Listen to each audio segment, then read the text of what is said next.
Hello students, মই ঋতুপৰ্ণ বৰা আৰু তোমালোকে চাই আছা তোমালোকৰ YouTube চেনেল জ্ঞানম টিউচন। এই চেনেলটোত আমি HS ফাৰ্ষ্ট ইয়াৰ আৰু সেকেন্ড ইয়াৰৰ ফিজিক্স, কেমিষ্ট্ৰি আৰু বায়োলজিৰ লগতে ক্লাস 10 ৰ জেনাৰেল সায়েন্সৰ বিভিন্ন টপিক বিলাক ডিসকাস কৰি থাকো। গতিকে যদিহে তুমি ক্লাস 10 ৰ ষ্টুডেন্ট বা ক্লাস 11 বা 12 ৰ সায়েন্সৰ ষ্টুডেন্ট তেতিয়াহলে মই তোমাক সাজেষ্ট কৰিম যে তুমি এই চেনেলটো সাবস্ক্ৰাইব কৰি লোৱা আৰু লগতে বেল আইকনটো প্ৰেছ কৰি ৰাখা যাতে আমি নতুন ভিডিও দিয়াৰ লগে লগে তাৰ নটিফিকেশন তুমি লগে লগে পাই যোৱা। আৰু তাৰোপৰি ক্লাস 11 ৰ তোমালোকে যদি লাইভ টিউশন ক্লাস আমাৰ ওচৰত কৰিবলৈ বিচাৰা কেমিষ্ট্ৰি, ফিজিক্স বা বায়োলজিৰ উইথ নোটস এণ্ড এভৰিথিং তোমালোকে আমাৰ লগত যোগাযোগ কৰিব পাৰা। ডেসক্ৰিপচনত আমাৰ নাম্বাৰ দিয়া আছে। সো ক্লাস 11 ৰ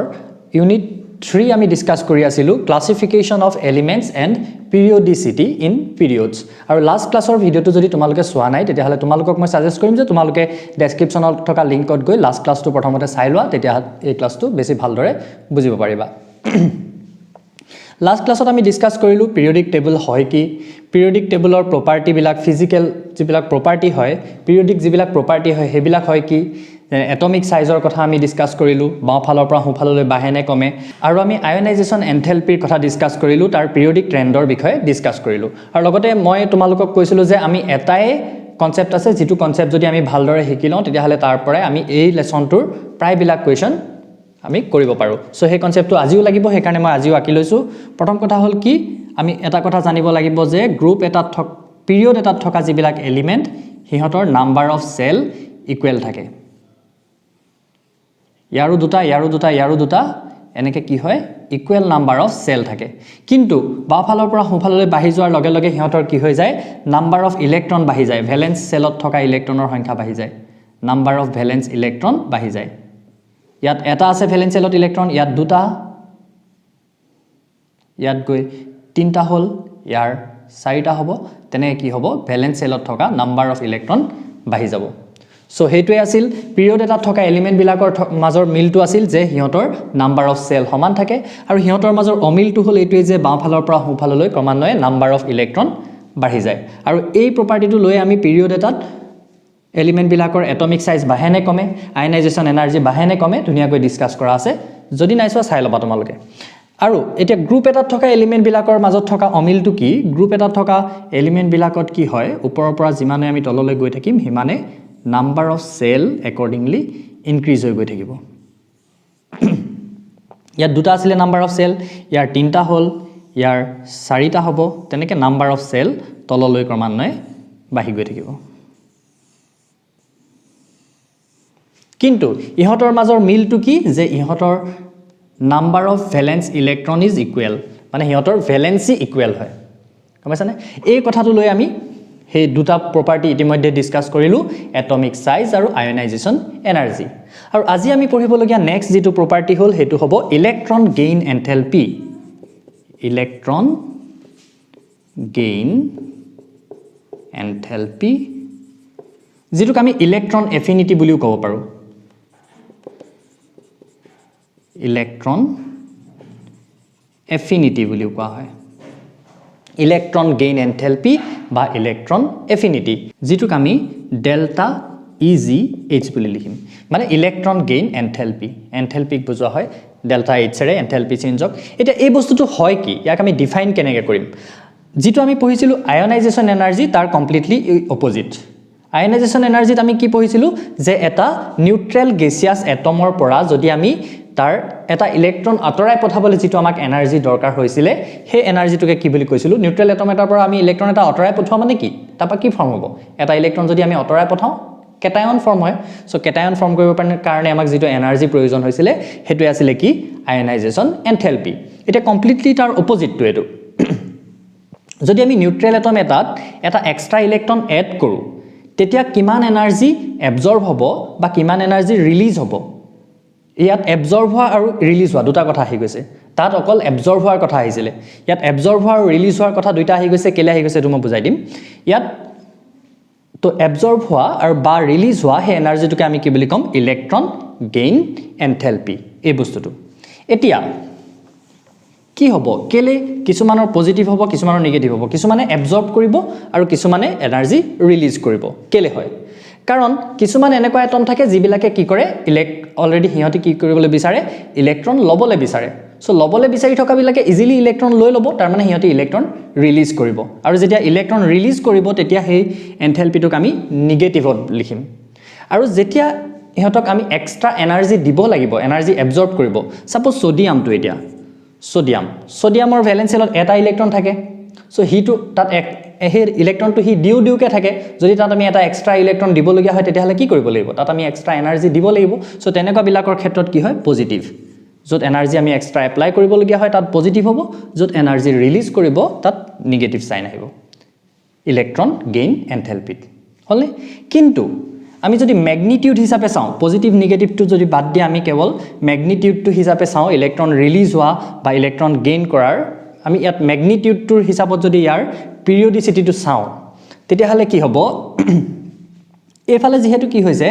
ভ্যালেন্স সেলটো নিউক্লিয়াছৰ ওচৰতে আছে তাৰ মানে ইলেক্ট্ৰনটো ইজিলি একসেপ্ট কৰি লব পাৰিব ইলেক্ট্ৰন ইজিলি একসেপ্ট কৰি লব পাৰিব মানে বেছি এনাৰ্জি ৰিলিজ কৰিব এফালে কি হৈছে নিউক্লিয়াছৰ পৰা ভ্যালেন্স সেলটো দূৰত আছে মানে কি হ'ব ইয়াৰ যেটো ইলেক্ট্ৰনটোক এট্ৰেকশন কৰাৰ পাৱাৰ হেতু কম হ'ব তাৰ মানে ই কম এনাৰ্জি ৰিলিজ কৰিব হয়নে সো কি হ'ব বাও ফালৰ পৰা সোঁ ফাললৈ ক্ৰমান্বয়ে কি হ'ব electron gain এনথেলপি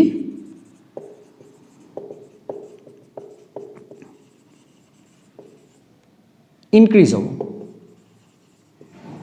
positive negative two বাদ দিয়া অনলি যদি আমি ম্যাগনিটিউড টু চাও ম্যাগনিটিউড টু কি হ'ব তাৰ ইনক্ৰিজ হ'ব আৰু ওপৰৰ পৰা তললৈ যদি আমি চাও কি হৈছে ক্ৰমান্বয়ে সাইজৰ ওপৰত ডিপেন্ড কৰে তাৰ মানে এই বস্তুবিলাক সব সাইজৰ ওপৰত ডিপেন্ড কৰি আছে বাফালৰ পৰা হুফালে সাইজ কমি গৈছে সাইজ কমি যোৱা মানে নিউক্লিয়াছৰ ওচৰ চাপি আহিছে ভ্যালেন্স সেলটো আগৰ ক্লাছত তোমালকে চাবই লাগিব নহলে কিন্তু বুজি নোপোৱা সো ওচৰ চাপি আহি আছে মানে কি হৈছে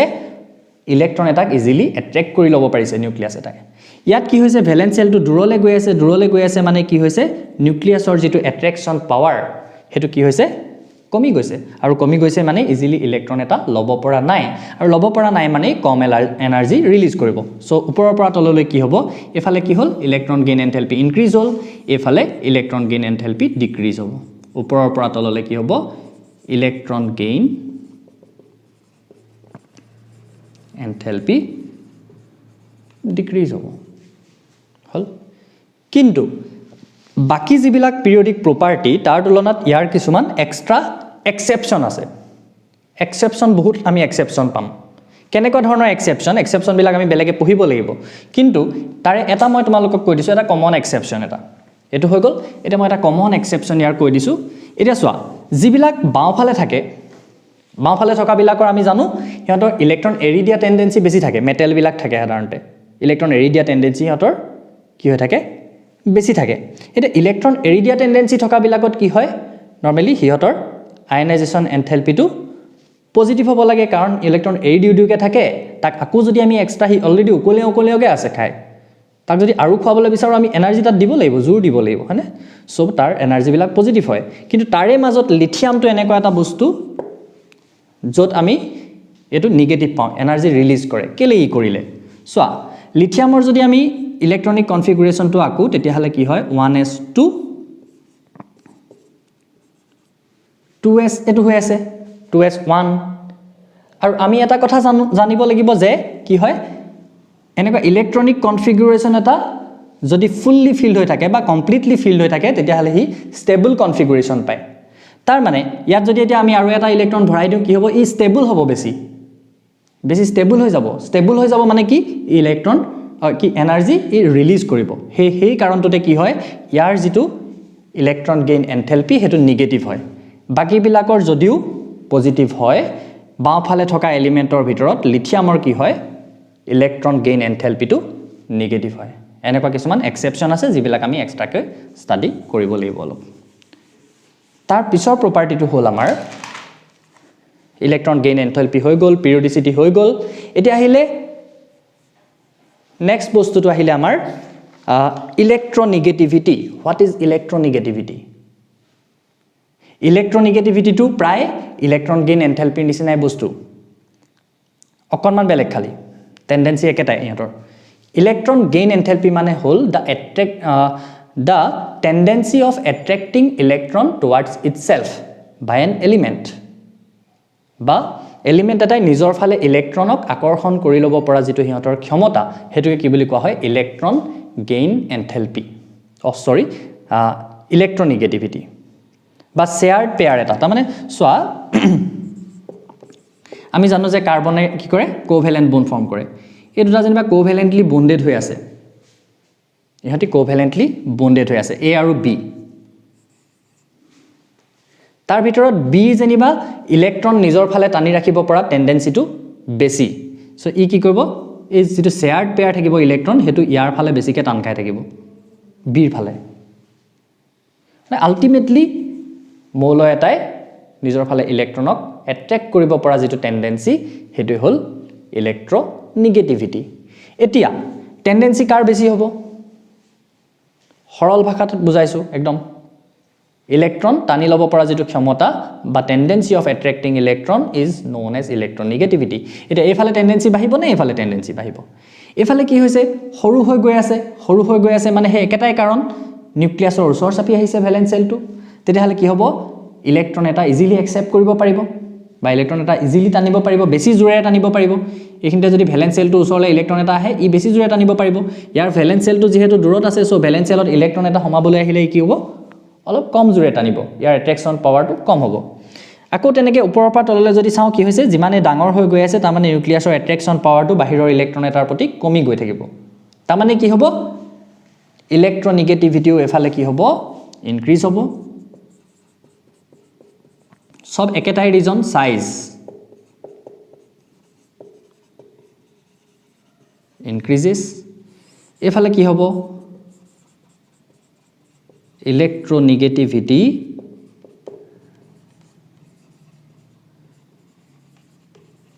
ডিক্ৰিজেস আকৌ এবাৰ কৈ দিছো মই কথাটো ইলেক্ট্ৰনেগেটিভিটি মানে হল the tendency of attracting electron towards itself নিজৰ ফালে ইলেক্ট্ৰন টানি ৰাখিব পৰা ক্ষমতা এটা যিমানে এটম বিলাক সৰু হৈ গৈ আছে কি হৈছে হিহঁতৰ ভ্যালেন্স সেলটো নিউক্লিয়াছৰ ওচৰ চাপি আহি আছে ইলেক্ট্ৰন বিলাকক ধৰি ৰাখে কোনে এলিমেন্ট এটা নিউক্লিয়াছে ধৰি ৰাখে গতিকে যিমানে ওচৰ চাপি আহিছে নিউক্লিয়াছৰ আকৰ্ষণ পাৱাৰটো ইলেক্ট্ৰনৰ ওপৰত বাঢ়ি গৈছে সো ই ইজিলি ইলেক্ট্ৰন কি কৰিব পাৰিব টানি ল'ব পাৰিব আৰু ইয়াত কি হৈছে যিমানে ভ্যালেন্স সেলটো আতৰি গৈ আছে নিউক্লিয়াছৰ পৰা তাৰ মানে নিউক্লিয়াছৰ আকৰ্ষণ কৰাৰ যেটো কেপাসিটি হেতু কমি গৈছে তাৰ মানে ইলেক্ট্ৰনেগেটিভিটি ডিক্ৰিজ হৈছে ক্লিয়াৰ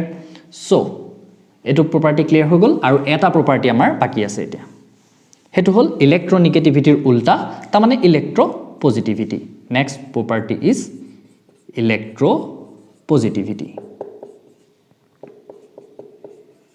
যেটো আমি কব পাৰো মেটালিক ক্যাৰেক্টাৰ ধাতৱীয়তা আমি অলৰেডি ক্লাস 10 ত এটো প্ৰপাৰ্টি পঢ়ি আহিছো ধাতৱীয়তা বুলি কলত তো জানিব লাগে মেটালিক ক্যাৰেক্টাৰ বুলি কলত হয় না নাই electropositivity is completely opposite to the electronegativity মানে আসলে the tendency of attracting electron towards itself এটা ইলেক্ট্ৰপজিটিভিটি মানে কি হ'ব the tendency of losing electron by an element বা মৌল এটাৰ ইলেক্ট্ৰন এৰি দিব পৰা প্ৰৱণতাটোকে আমি কি বুলি কম ইলেক্ট্ৰপজিটিভিটি বা অসমীয়া শব্দটো মনলৈ অহা নাই এটো হল কি ধাতৱীয়তা হয়নে মৌল এটাৰ ইলেক্ট্ৰন এৰি দিব পৰা প্ৰৱণতাটোকে আমি কি বুলি কম তাৰ ধাতৱীয়তা হল তেতিয়া হলে এৰি দিব পৰা প্ৰৱণতা এতিয়া চাব লাগিব আমি কেনেকে বাঢ়িব পাৰে কেনেকে কমিব পাৰে এটা যিমানে আমি বাওফালৰ পৰা সোঁফাললৈ গৈ আছো কি হৈছে ইলেক্ট্ৰন বিলাক নিউক্লিয়াছৰ ওচৰ চাপি আহিছে এট্ৰেকশন পাৱাৰ ইনক্ৰিজ হৈ আছে এই ইলেক্ট্ৰন গিটাক নিউক্লিয়াছে বেছি জোৰে ধৰি ৰাখিছে ইয়াৰ ইলেক্ট্ৰনটোতকে সো এই ইলেক্ট্ৰন গিটা ইজিলি এৰি দিব পাৰিব জানো নোৱাৰে যিমানে আমি বাওফালৰ পৰা সোঁফাললৈ গৈছো কি হৈছে ইলেক্ট্ৰন বিলাকক নিউক্লিয়াছে বেছি জোৰে এট্ৰেক্ট কৰি ৰাখিছে হয়নে কথাটো আমি কওঁতে কেনেকে কম যে when we move from left to right in a period the valence cell comes closer to the nucleus so nuclear charge between nucleus and electron increases হয়নে সো কি হ'ব হেতু কাৰণে কি হ'ব নিউক্লিয়াৰ চাৰ্জ ইনক্ৰিজ হোৱা মানে এট্ৰেকশন টু ইনক্ৰিজ হোৱা এটা এট্ৰেকশন টু ইনক্ৰিজ হোৱা মানে কি হ'ব the tendency of losing electron decreases that means metallic character decreases বা electropositivity decreases so এফালে কি হ'ব electropositivity